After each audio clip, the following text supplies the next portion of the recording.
VHS 2, or S-VHS 2, as it was originally called, not sure why, is a 2013 follow-up to the surprise hit from the prior year. Much like the first film, there's a house, some random TVs, and a stack of tapes. Only this time, the body is missing, and the foil characters aren't completely unlikable. So let's hook up our classic kit and hit play on VHS 2.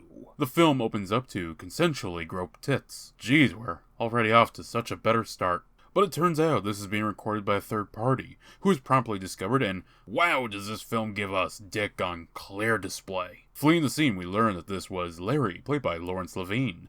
He, along with his girlfriend, are private investigators. The wife hired them to find her husband cheating. He can keep it under wraps if his counteroffer is better. But enough of that. We hit up the primary focus now. A college kid has gone missing, and our dynamic duo has been hired to find him. He's probably passed out in a pile of beer cans. In which case, we're gonna take the kid on a road trip and rack up some expenses because we're getting $1,000 a day on this one. Breaking into his dorm, they find footage of tape 56, which I suppose is a nice fan service moment, though I would have opted for a later portion. Also, this is tape 49, and the girlfriend is Aisha, played by Kelsey Abbott. They find their first lead via his laptop, showing us Kyle, played by L.C. Holt. He tells us how he found the tape. Most of his collection, I would say, was snuff and CP, but he had at least one that was the real thing. I don't even think he knew what it was. Anyway. Well, there's not much going on here, so looking for another clue, Aisha pops in the first tape, Phase 1, Clinical Trials. Directed by Adam Wingard and written by Simon Barrett, the film tape follows Herman, played by Wingard. I suppose that did save on the budget. Well, he has a new mechanical eye that is under trial. It's so impressive that it turns all the heads. Slight problem with it, though.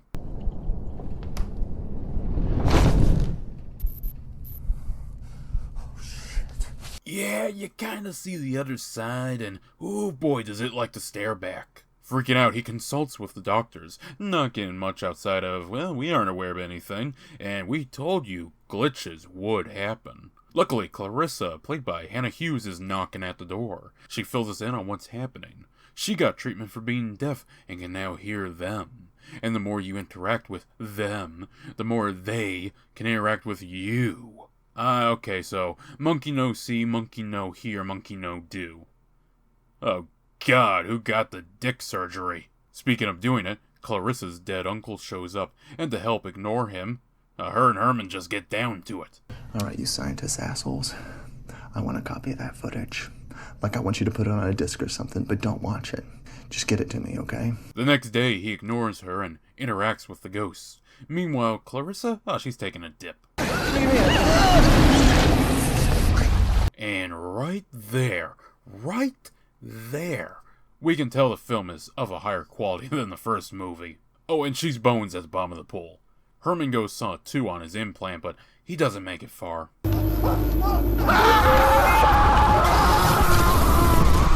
Back in tape 49, Aisha plays a bit more of Kyle's tape.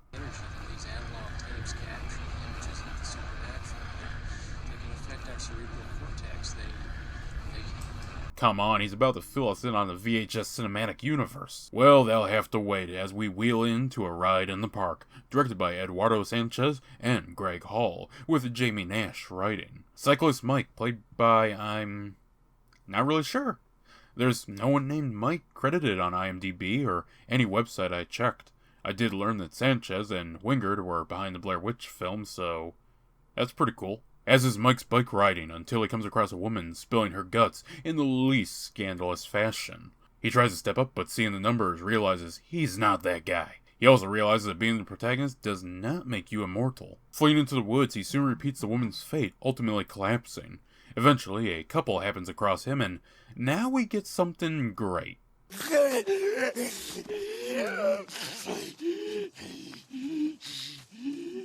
A zombie POV film.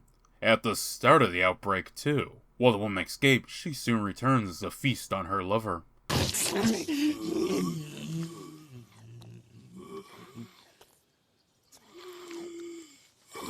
The quickly amassing horde heads over to a party, uninvited, and starts tearing through the guests. Look on the bright side, little Cindy. More cake for you next year. The tape ends with Mike receiving one last worried butt dial from his girlfriend.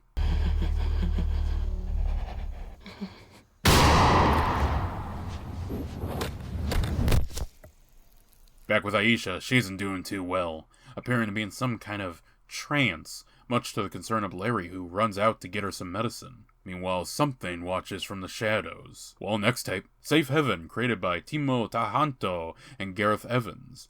Set in Indonesia, the film follows a film crew headed by Malik, Oka, and Tara, who is interviewing the leader of Paradise Gates, referred to as Father and played by Epi Kusnandar. They went into the compound, but it takes convincing from Malik's fiancée, Lena, to get them inside. Once inside, it becomes pretty clear that the leader has more than a fatherly touch with the women. Ini adik bikin sendiri atau dibantu anak-anak lain? Saya bukan anak kecil. Sang bapak telah memberikan. Cukup, Lydia.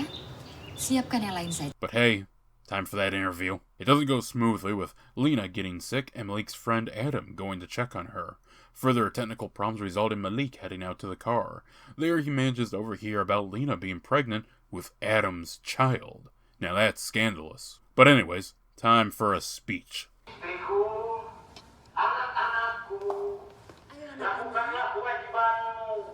While that is going on, Adam wanders into a room with something very brutal happening. I'll leave that nice surprise for those of you who decide to watch this film. Though, fun fact, the R-rated DVD version does have alterations done to sort of censor the gore, especially in this one, with different little film effects. Oh, and Father has gone off the deep end, finally killing the final member of the crew. Malik rushes in to help his fiancée, but...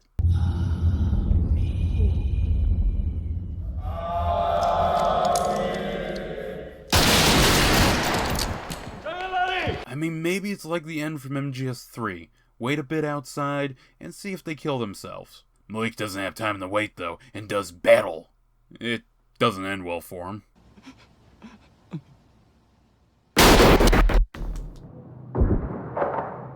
So Adam is our hero now, managing to track down Lena, but he's a bit too late to rescue her. Dodging ghouls and with a big motherfucker behind him, he makes it to the van, but damn if that goat demon isn't persistent.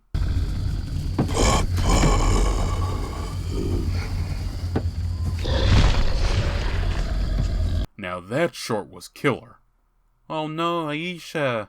I said killer, not suicide. I can't believe you committed suicide. I cannot believe you committed suicide. How could you have done this? How could you have committed suicide? Well, might as well honor the dead's request and pop it in.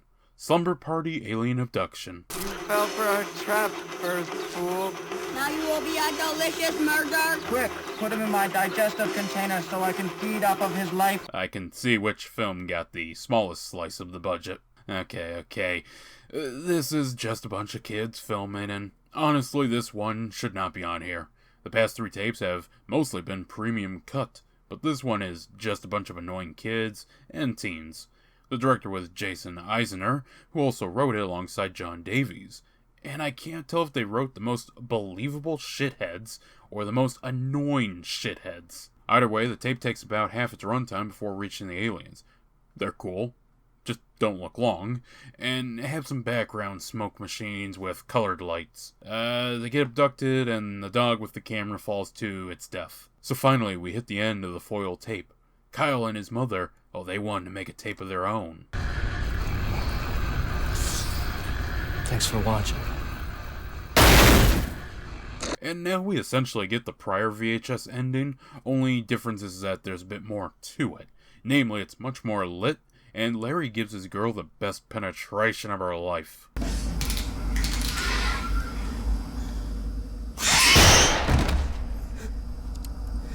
.45 ACP. It leaves them all motionless after the bang. But it turns out Kyle has a taste for men.